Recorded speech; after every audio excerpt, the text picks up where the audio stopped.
Déguster un fruit ou un gâteau, le sentir, le toucher, écouter les bruits alentours, le tout en gardant les yeux fermés. Une expérience déstabilisante mais qui peut aider à comprendre le quotidien d'une personne malvoyante et c'est tout l'enjeu de ce parcours proposé à Strasbourg.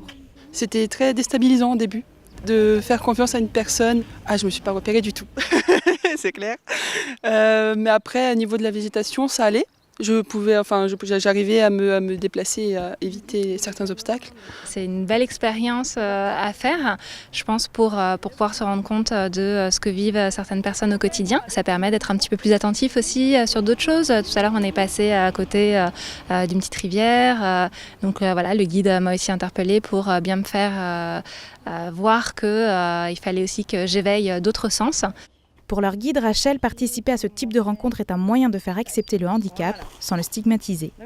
Plus les gens sauront guider et comprendront ce qu'une personne peut ressentir quand elle est privée de la vision, il y aura peut-être plus d'aide proposée et correctement. Donc là, effectivement, ça peut donner aux gens, on va dire, des billes, quoi, pour être un petit peu plus à l'aise.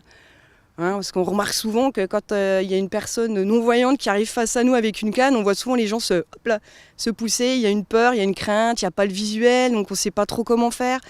Et là, peut-être que ça peut un peu dédramatiser la chose en fait. Cette rencontre était organisée par les bénévoles de l'association Unicité, appelée Diffuseurs de Solidarité. On sera amené à faire attention à ses autres sens, en fait. C'est un moyen aussi de se rendre compte de l'importance qu'a la vue, tout simplement, le sens de la vue, tout simplement. Et puis de découvrir un petit peu aussi ces autres sens qu'on n'aurait pas soupçonné parfois. L'idée étant de réunir des personnes en situation de handicap visuel avec des personnes qui ont le sens de la vue et autour d'une expérience insolite.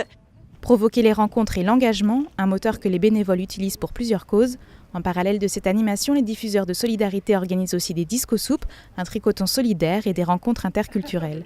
Demain, une collecte ambulante de produits menstruels sera organisée dans les rues de Strasbourg.